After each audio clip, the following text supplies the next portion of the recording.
आज हम सुनते हैं हनुमान जी की कहानी। श्रीनगर में केशव दत्त अपनी पत्नी अंजलि के साथ रहता था।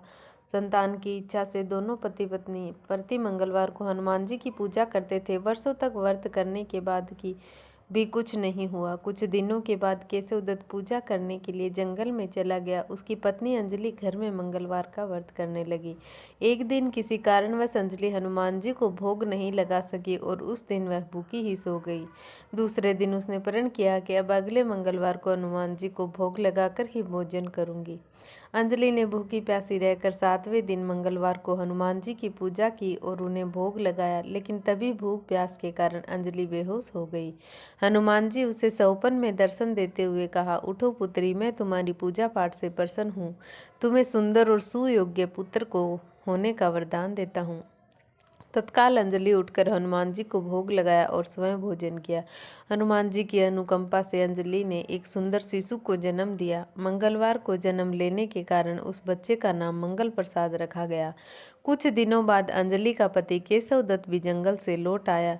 उसने मंगल को देखा तो अंजलि से पूछा, यह बच्चा किसका है? अंजलि ने हनुमान जी के दर्शन देने और पुत्र प्राप्त होने का वरदान देने की सारी कथा सुनाई, लेकिन केशव दत्त को उसकी बातों पर विश्वास नहीं हुआ और वह अंजलि पर शक करने लगा।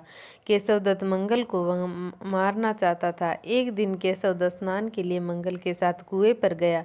केशव दत्त ने मौका देखकर मंगल को कुएं में फेंक दिया और घर आकर कह दिया, मंगल तो मेरे साथ था ही नहीं। लेकिन तभी पीछे से मंगल दौड़ता हुआ आ गया। केशव दत्त मंगल को देखकर बुरी तरह चौंक गया। उसी रात हनुमान जी ने केशव दत्त को सौपन में दर्शन देते हुए कहा, तुम दोनों के मंगलवार के व्रत के से प्रसन्न होकर पुत्र का जन्म का वर मैंने दिया था, फिर तुम अपनी पत्नी पर शक क्यों करते हो?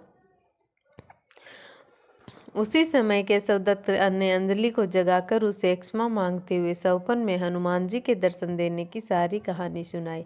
तब केशव दत्त ने अपने बेटे को हृदय से लगा लिया। उस दिन के बाद सभी आनंद पूर्वक रहने लगे। जो दंपति विधिवत मंगलवार का व्रत करते हैं, हनुमान जी उनके सभी कष्ट दूर करते हैं, घर में धन संपत्ति का भंडार भर देते हैं, निसंतानों को संतान देते हैं और शरीर के सभी रक्त विकार के रोग भी नष्ट कर देते हैं।